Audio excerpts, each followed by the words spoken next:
เก่งมากเลย เอาล่ะกิจกรรมยังไม่หมดอีกจ้ะครับผมต่อไปเนี่ยน่าจะเป็นพาร์ทที่คุณโดมกับคุณตั้ม ครับ เขามีรายการด้วยกันอยู่รายการหนึ่ง ครับ ถูกไหมนั่นคือรายการอะไรคะ ลองสิจ๊ะ มันเกี่ยวกับอะไรคะมันก็เป็นรายการที่อยากจะพาไปลองอะไรใหม่ๆ ใช่ แต่หลายคนที่แบบว่าไม่กล้าทำสิ่งนี้หรือไม่เคยลองสิ่งนี้ เราเหมือนเป็นตัวแทนพาไปลองด้วยตัวเอง ใช่ครับลองของอะไรต่าง ลองกดลองในเรื่องของความกลัวของคนลองที่ว่าแบบว่าสิ่งแปลกๆของกินหรืออะไรที่มันแปลกๆเราอยากจะไปลองอะไรอย่าง หรือ เงี้ย กิจกรรมอะไรใหม่ๆ ที่แบบบางทีมันหลายๆคนยังไม่รู้จักเราก็เป็นคนแนะนำให้ทุกคนได้รู้จักหารายการ ๆนี่เพราะฉะนั้นวันนี้โดมกับตั้มก็จะลองของกับทุกคนเหมือนกัน ถูกต้องครับ อ้าวยังอะไรอ่ะ เรื่องของครับผมคุณผู้ชมครับ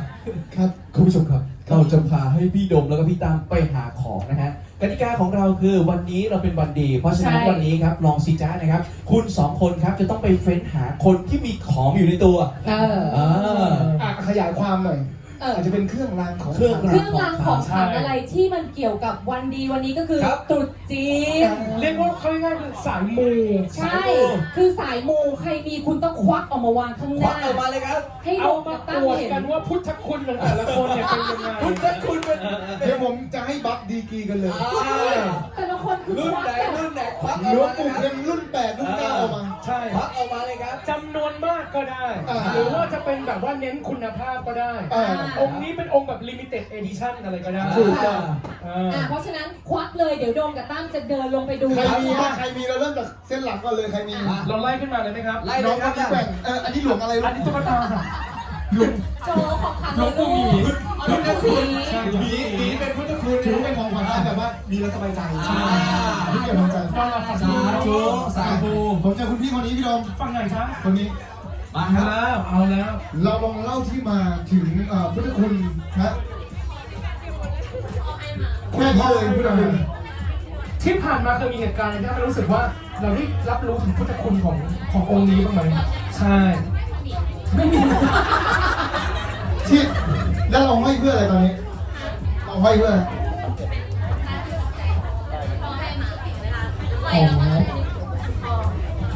ห้อยเพราะเป็นของของคุณพ่อโอเค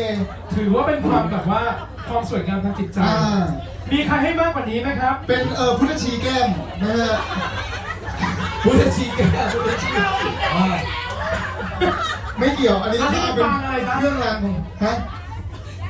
อันนี้เป็นที่พึ่งทางใจอีกอันหนึ่งแต่ขอเป็นพระเป็นอะไรดี เรา กว่า ขอแบบว่าใหญ่ๆเลยเยอะ ใหญ่ๆเลยครับ ๆใครพกเป็นพวง อันนี้เรียกว่าอะไรครับคุณพี่อันนี้เรียกอะไรไม่รู้เจ้านายให้แทนคนนั้นแล้วผมจะรู้ไหมว่ามันคืออะไร ๆเป็นกระจกเอาไว้ส่องสิ่งร้ายๆออกไปจากชีวิตส่องให้ตั้มออกไปจากชีวิตสิ่งร้าย ถือว่าดีอันนี้ตักไว้ก่อน ๆครับผมด้านนี้มีไหมครับ โต๊ะนู้น มีนะครับฝั่งนี้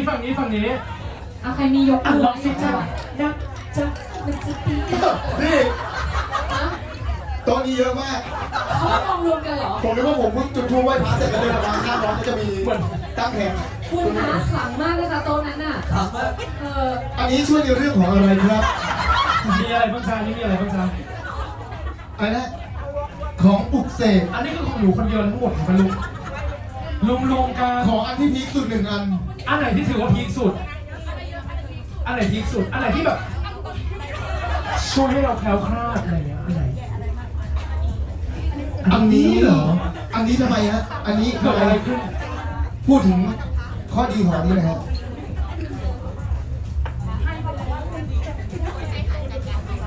แล้วได้โชคดียังโชคดีเอ้ยอันนี้โชคดีจริงพี่ ทำไมอ่ะ เขาบอกว่าเอานี้มาพกติดตัวจะโชคดีแล้วเขาเพิ่งได้รับรางวัลไปเมื่อกี้นี้ โอ้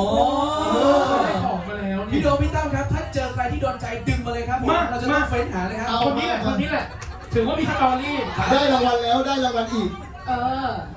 อันนี้ อันนี้อะไรครับ ไอ้ไข่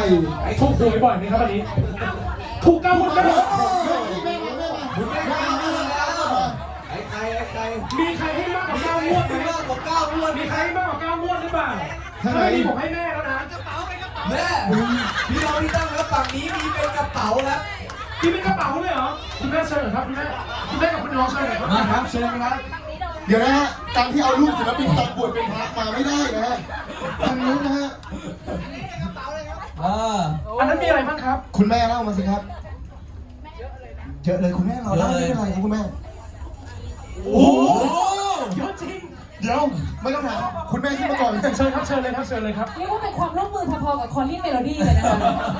ทุกคนมีนะคะ สามได้3 คน มา คุณแม่ถูกหวย9 งวด ครับ แล้วงวดที่เสียไป เกี่ยวจริงปะเนี่ยไม่เห็นแดงเลยถูกห้า เท่าไหร่ 5 บาท ผมตั้งดินด้วยเหรอแม่ 5 บาทอันเปล่า ข เล อย บคุณนะครับ มา อ่า มีน้ำเปล่าแล้วนี่เนี่ย อะไรพันคูณพันอะไรนะไม่มีพันคูณพัน บอลล่างอะไรเงี้ย บนหรือล่างนะที่ถูก ถูก3 ตัว โอ้ตรงๆเลยแม่ อันนี้10 ใบ โอ้ เดี๋ยวลอตเตอรี่ไม่มี3 ตัวแล้วออก3 ตัวล่าง3 ตัวล่าง สามตัวท้าย โอเคตอนนี้ครับพี่โดมพี่ตั้มครับความหนักใจอยู่ที่พวกคุณ อันนี้ ส ข อ อง งแม่ คนแล้วเหรอครับ คุณแม่ถือไอ้ไข่ ไอ้ไข่ครับ โอ้โห